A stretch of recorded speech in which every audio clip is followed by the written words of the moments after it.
जान गई नी ये हो जान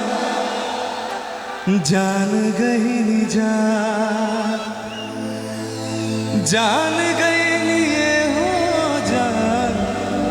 जान गई नी प्यार नहीं खेली खल।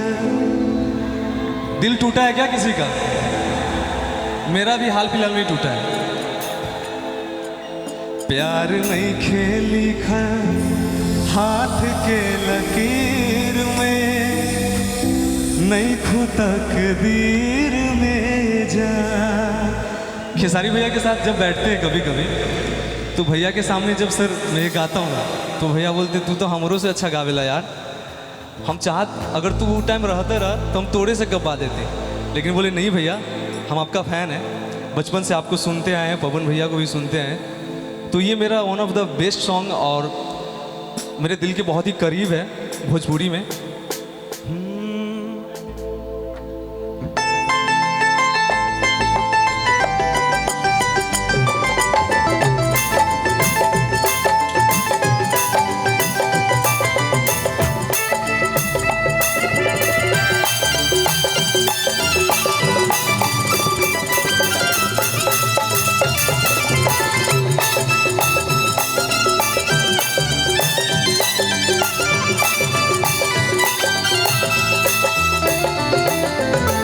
जान गई नी ये हो जान गई नी जान गई नी ये हो जान गई नी प्यार नहीं खेली खल हाथ के लकीर में, नहीं खो तकदीर में जान। प्यार नहीं खेली खल हाथ के लकीर में, नहीं खो तकदीर में जान गई नी ये हो जान गई नी जान गई नी ये हो जान गई नी प्यार नहीं खेली खल हाथ के लकीर में, नहीं खो तकदीर में जान। प्यार नहीं खेली खल हाथ के लकीर में, नहीं खो तकदीर में जान।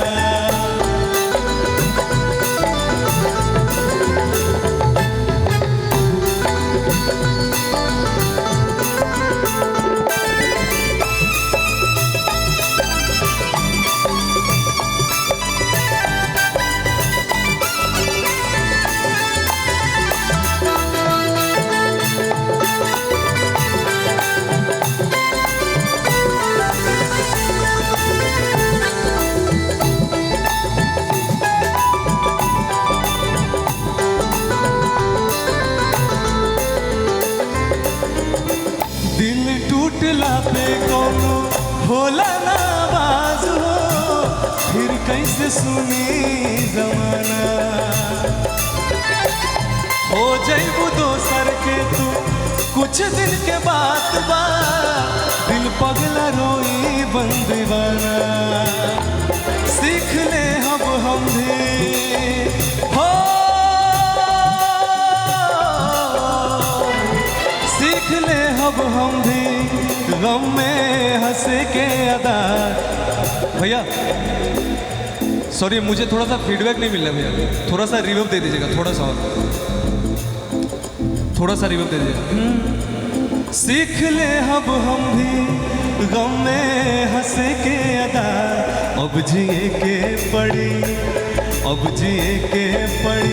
प्रीतिया के पीर में, नहीं खो तकदीर में जान। प्यार नहीं खेली खल हाथ के लकीर में, नहीं खो तकदीर में जान। प्यार नहीं खेली खल हाथ के लकीर में, नहीं खो तकदीर में जान। प्यार नहीं खेली खल हाथ के लकीर में, नहीं खो तकदीर में जान। प्यार नहीं खेली खल हाथ के